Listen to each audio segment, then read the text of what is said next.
Time to look at obesity in a different light here on the Exam Room podcast, brought to you by the Physicians Committee. Hi, I am the weight loss champion, Chuck Carroll, and this is going to be a segment the likes of which you probably have never heard before, because we really are going to rethink a disease that is affecting more than 4 out of every 10 adults here in the U.S. And helping us rethink that today is Dr. Fatima Cody Stanford. She is an obesity medicine physician scientist and an assistant professor at Harvard's Medical School in Boston. And with that, we welcome Dr. Cody Stanford to the Exam Room. Thank you so very much for being here.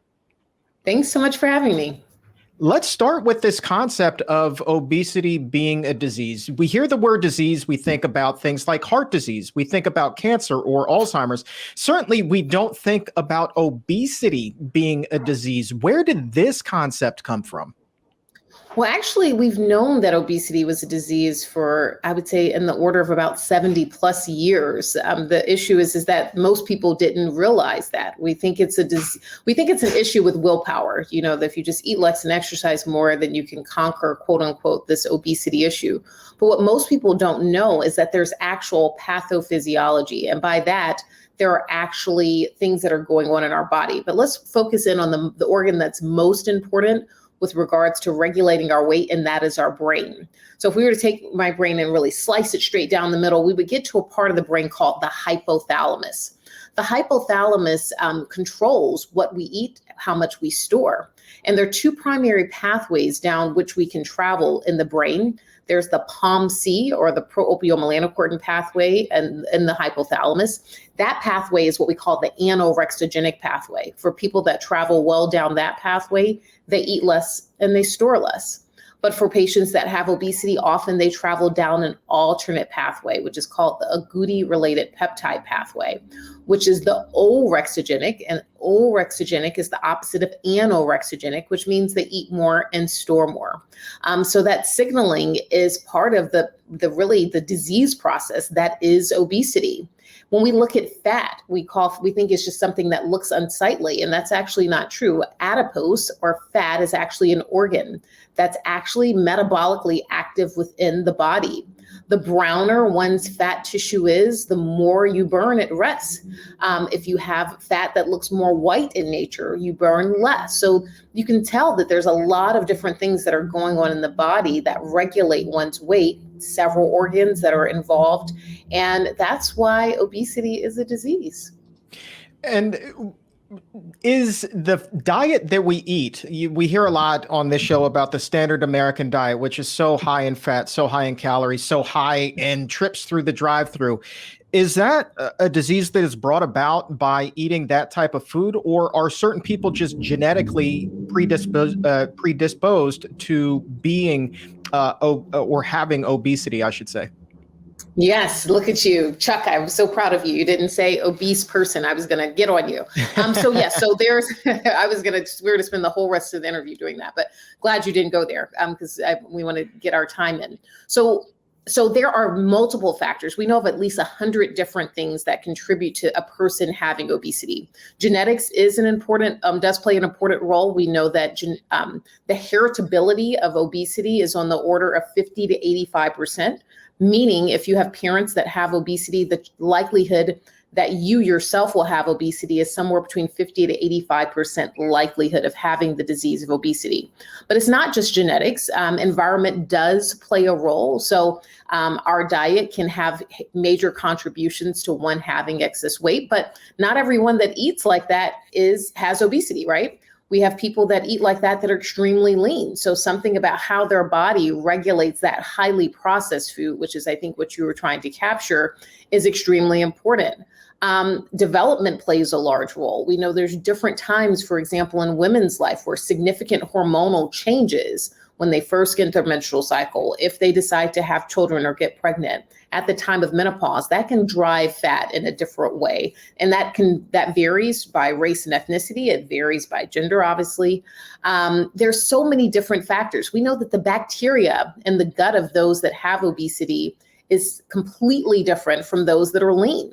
So much so that we're doing studies here at Mass General and other organizations around the country, other universities are doing research where they're taking the stool, yes, feces, out of individuals that are lean and placing it in persons that have obesity. And we're seeing major weight shifts. So just the bacteria in the gut can play a role. And we could go on and on and on about the contributors to obesity. And it gives you an understanding of how complex this disease is and why I've committed my life to really delving deep into understanding the disease, understanding the treatments that are available, and understanding how to undo the disparities that are so prevalent with regards to the prevalence of the disease in our country.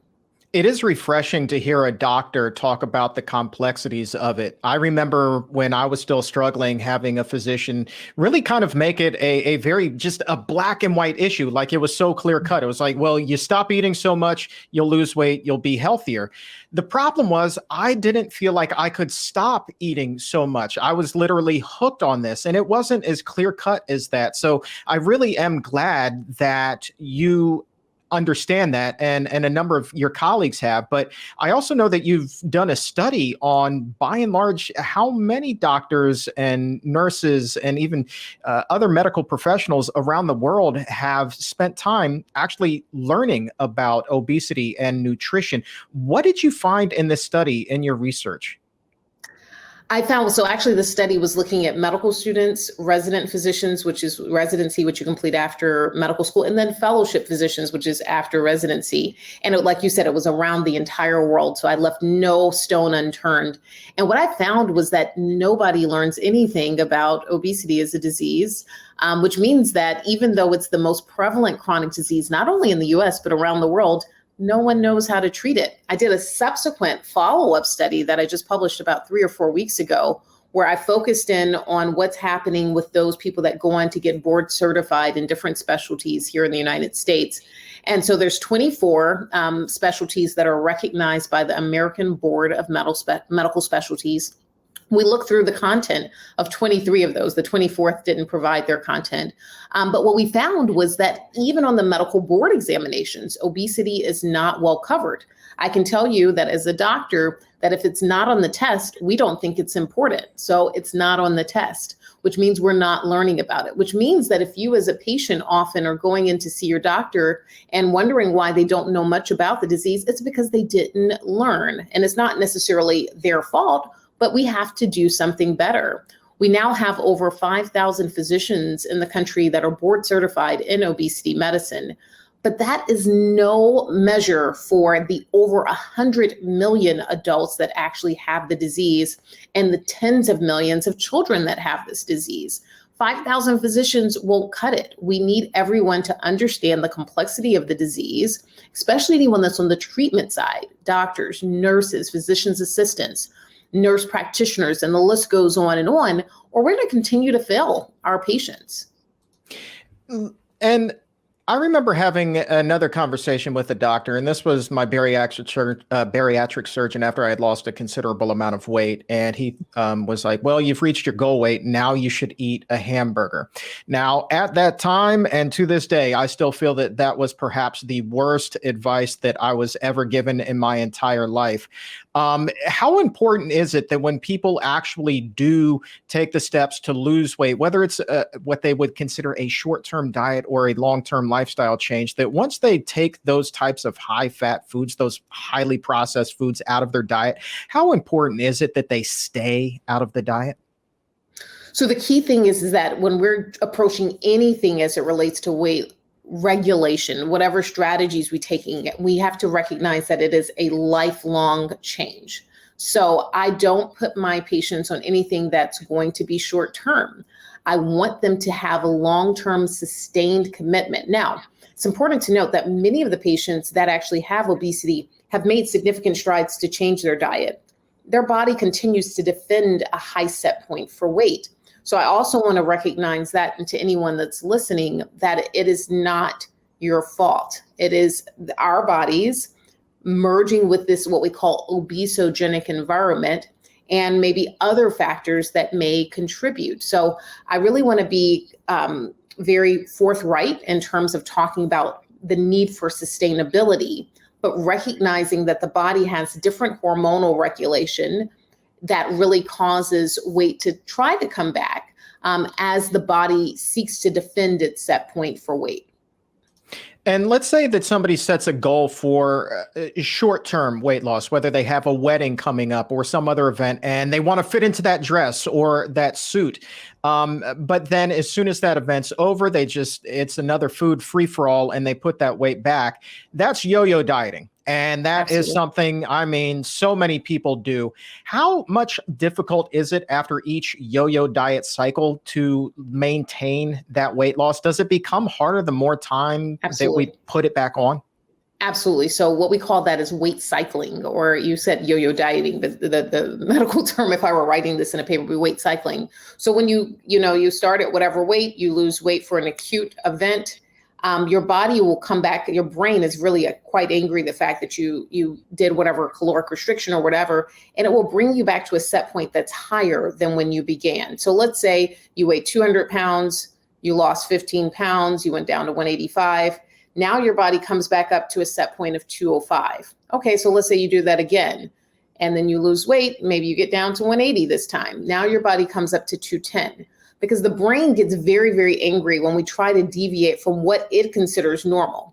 The brain considers normal where you stay. Okay, there's a narrow range between where most of us stay, a 5 to 10 pound range. We call it a set point. And that range, whenever we deviate from that and we can't sustain whatever that is, the brain comes back with all of its might, and it defends a higher set point. So every single time you do this kind of weight cycling behavior, it unfortunately leads to worse outcomes. And how long does it take to retrain the brain so that when you do get to that lower weight where you want to stay, the brain is finally just accepts, hey, I should be in this 160 pound range per se? Yeah, for most people, 97% to be exact, it doesn't retrain. It still wants to go back unless you do something that actually changed that brain-gut connection. So for example, you talked about metabolic and bariatric surgery, which we know to be the most effective tool available for both children and adults that have severe obesity. That when the surgeon did that cut and did something like a bypass, where they bypass part of the stomach and small intestine, or a sleeve gastrectomy where we take away a large percentage of the stomach, we've actually changed the brain-gut connection. So hormonal status changes. For example, ghrelin, which is a hormone that causes us to want to eat, often that's removed from the stomach region, and so you don't feel hungry anymore. So that changes set point. GLP-1, which is glucagon-like peptide 1, those levels go up after surgery. So we often see that. So if you guys remember the Biggest Loser show, the NIH had certain investigators, particularly Dr. Kevin Hall at the NIH, who studied those contestants on the show to see the percentage of them that regained their weight after the show. And the studies really confirmed what I'm telling you. 96% of them regained their weight after the show, even with significant caloric restriction and commitment to exercise. Because like I told you, the brain is happy where it is. Think of your body as like a gas tank. And if you have severe obesity, it's like the size of a tractor trailer. And your body wants to do whatever it can to keep the tractor trailer tank full. Maybe you want to be a mid-sized sedan, but your brain is like, but you're not a mid-sized sedan. And so it's going to do whatever it can to bring you back. So that's the unfortunate reality. And it's what makes, this chronic disease one that you need to manage long-term. And let's talk about that gut-brain connection, which is, it is strong as steel. It is ridiculous how powerful this thing is. And you talked about that fecal transplant to change out the gut bacteria a little bit. I'm curious, though, it is my understanding that if a person were to go from that standard American high-fat, ultra-processed food diet to something, on that other extreme, like a whole food plant-based diet, right? That over time, within a matter of weeks, months, whatever the case may be, that gut bacteria then will change. It essentially has a reset and then would eliminate some of those cravings that were really keeping the person trapped inside that larger frame. So talk to us a little bit about how a person can actually then reset their own gut microbiome to a healthier place. So the thing is that that's not universal. I think that with anything that we say as it relates to weight regulation, we have to recognize that there's significant variability even within families. So when you're looking at what you even see within brothers or sisters within a family, one person can change, move to a full plant-based diet, may still have obesity, and they may have some more beneficial gut bacteria, but their body may still be defending that really high set point for weight. So I never want to come with like kind of these universal truths, because every single person is very different. Not everyone responds to bariatric surgery the same way. Not everyone responds to anti-obesity pharmacotherapy, i.e. medications for weight, the same way. Not everyone responds to a completely clean diet, which is one that's not processed, eating things that look like they look in the environment. I think that's important for us to recognize. So there's no universal truths, and a lot of it is a lot of trial and error to find what works for that person. But then when something works for that person, not assuming that whatever works for that person will universally work for all others that seem to fit a similar profile. You are 1001% correct, Doc. I could not have possibly stated that any better. That is just fantastic and true as true could absolutely be. I want to switch gears though right now and talk a little bit about obesity's role in the current pandemic. It became evident very early on with COVID-19 that the higher a person's BMI, the more at risk they were for severe COVID-19 complications. And then we began to hear this term inflammation associated with obesity, and that too playing a role there. So for those who aren't familiar, when we're talking about obesity-caused inflammation, what exactly is that inflammation that is being mentioned? Yeah, absolutely. When patients have obesity, there is a very high likelihood that they have an increase in inflammatory markers. Some of these inflammatory markers are IL-1, which is interleukin-1, IL-6, interleukin-6, TNF alpha, which is tumor necrosis factor alpha, MCP1. These are just a few of the inflammatory markers that are often present if we were to measure the blood of those that actually have the disease of obesity. Unfortunately, these can intensify or become even more pronounced the more severe one's disease is, meaning the more severe their obesity is. And what we do know about COVID, for example, is that it is an acute inflammatory process, something that happens quickly. It's categorized by a cytokine storm. So you can imagine that we have this chronic disease where we have inflammation, and then we now have this cytokine storm, and the two of those don't interact so well. So what we do know is that the leading cause of death for persons under the age of 60 in the United States is obesity in terms of COVID, meaning the leading number one reason that they would die. So this is serious, and it's real. And unfortunately, we saw it play out not only here in the US, but the World Obesity Federation has had a major focus on obesity and COVID because it has become the number one risk factor for both sickness and death from COVID-19. What would you say your estimation is if the prevalence of obesity here, we'll just stick with the United States here. If it wasn't, I believe it's 42.4%, somewhere in that ballpark right now. If the rate was not that high, is it your estimation that we would not have seen these 500,000 plus deaths related to the pandemic? Absolutely. I think that we would see lower rates. I don't know, exactly. No one's actually done like an extrapolation study to say, oh, if obesity were eliminated, what would be the prevalence of unfortunately much mortality here in the United States. But I can almost guarantee that we would have significant differences. That 42.4% prevalence of obesity in adults is based upon 2018 data. What we do know is that the average amount of weight gain during the pandemic, according to the American Psychological Association's recent study, was 29 pounds for US adults. A lot of people thought that was due to inactivity. I think that it may be one of the reasons, but I think one of the major reasons was an increase in stress. We know that increase in stress causes increase in inflammation, increased storage of adipose or fat tissue. And so I think that reason has been discounted, and I think is a large reason why we saw a major shift in weight issues that we haven't even seen picked up in those numbers. I'm sorry. Did you say that the average weight gain is somewhere in the ballpark of close to 30 pounds? Yes, according to the American Psychological Association study that came out about 3 or 4 weeks ago, they estimated that it was about 29 pounds for US adults. Holy cow, that is Yeah, that is a awfully high number. very much so.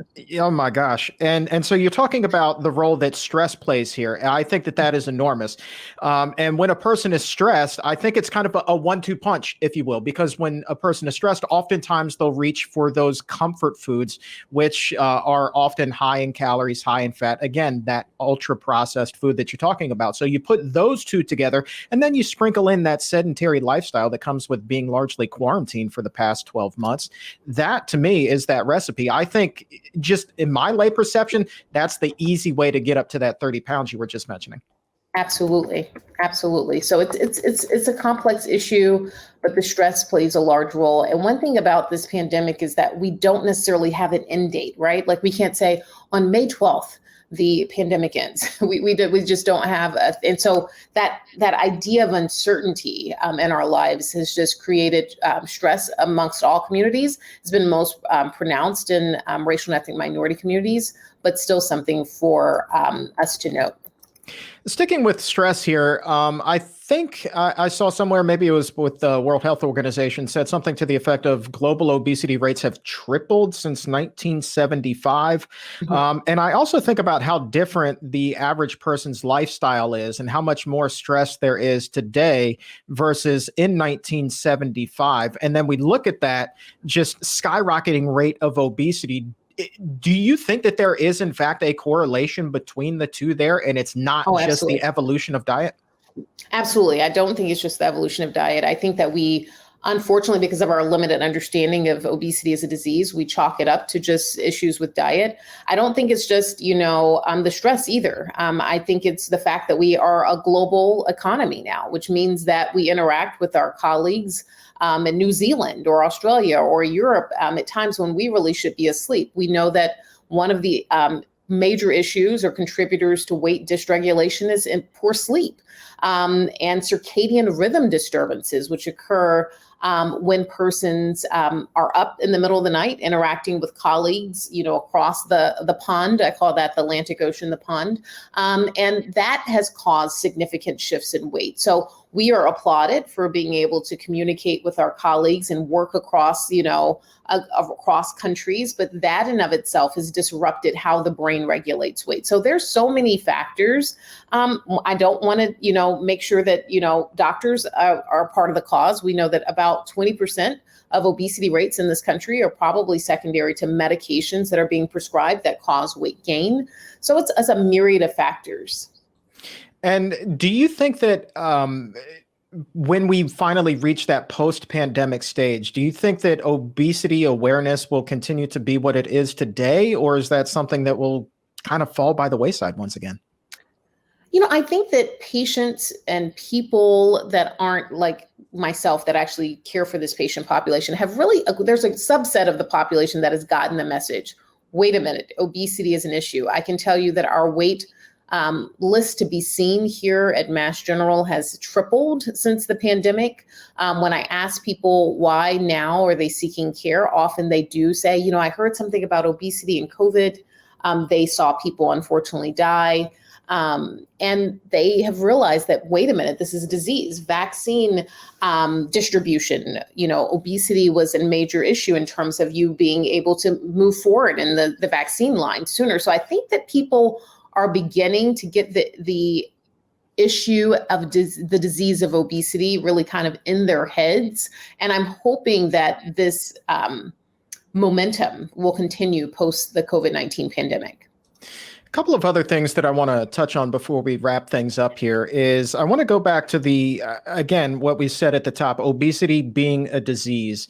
And I think that if people thought about obesity in that term, if they thought about what obesity truly was, there wouldn't be nearly as much fat shaming as there is right now. Would you shame a person who had another disease like cancer? Of course you wouldn't. But obesity for whatever reason, a lot of people feel like there is this green light to go ahead and body shame another person because of that, when in actuality, like we said, it's just another disease. How much of a role is that playing in terms of fueling a person's struggle with obesity, because they turn again to those comfort foods after they've been shamed? So I don't think it's just that. I think that's simplifying it. I don't think that a lot of my patients don't immediately turn to comfort foods. I think that that's a predisposition. We assume that that's what happened. Their brain is just deciding to store more. But what I can tell you is that if they receive, if they feel stigmatized, if they feel shamed for their weight, that they're not going to come to see us. Maybe the doctor was the major culprit for the shaming behavior. And so you say, oh, I only go when absolutely necessary. When I'm like literally on my deathbed, that's when I show up, when I could be treating this disease sooner and really getting, a handle on my health overall. So I think that this is complex. Like I said, different things cause different issues with different people, but a lot of people that have obesity aren't necessarily turning to those comfort foods. They're doing everything in their might, and their body's just like, you know what, that's lovely. This is my set point. This is where I want to be. So I want to be cautious in terms of like making an assumption that all people are the same. I can tell you that there's a wide variation in my patients, those that do have this higher consumption of processed food, but usually by the time they make it to me in obesity medicine here at Harvard, they've done everything they can. They've modified as much as they can, and they are really kind of with their hands up in the air. I don't know what else to do. I've been trying this for the last 30, 40, 50, 60, 70, even 80 years. I see patients to the age of 90, and this hasn't worked. So, doc, what can we do that's different? Yeah, and it goes back to being different for everyone. So when I'm sharing these with you, and a lot of these questions are just based off of my own experiences, I was writing about this today on Instagram about fat shaming and making that connection between obesity being a disease and cancer, and not shaming someone with cancer. But I remember distinctly, the times when some random stranger would have something sharp to say. My immediate reaction was then to go to the drive-through to get that comfort food. That's kind of how I coped with it. And so it is difficult, and it is different for everybody. And I would imagine as a doctor, somebody who works with these patients, that you then will have to really try really hard to understand how many different aspects there are to a person's condition here. Like it is different for everyone, and that must make your job difficult. Well, it makes it difficult, but it also makes it interesting. And I never go in with any assumptions. I will let the patient tell the story. I have a lot of questions that I give them at their initial visit. My initial visits take somewhere between an hour to an hour and 15 minutes for me to get as much information about who they are as it relates to their weight status and other things in their lives that I think are contributors, and putting the pieces of the puzzle together to begin to strategize. All right, Doctor. Yeah. It does indeed. It does indeed. And I wish that we had more time, but this is where we have to leave it. So Dr. Fatima Cody Stanford, thank you so very much for your time today. It's been a real treat. Thanks so much for having me. It's been an absolute delight. If you feel like you've raised your health IQ by a couple of points, go ahead and subscribe to this channel and leave a nice comment below. And to hear the entire interview, head over to Apple Podcast or wherever you get your shows from and subscribe to The Exam Room by the Physicians Committee. And please leave a 5-star rating.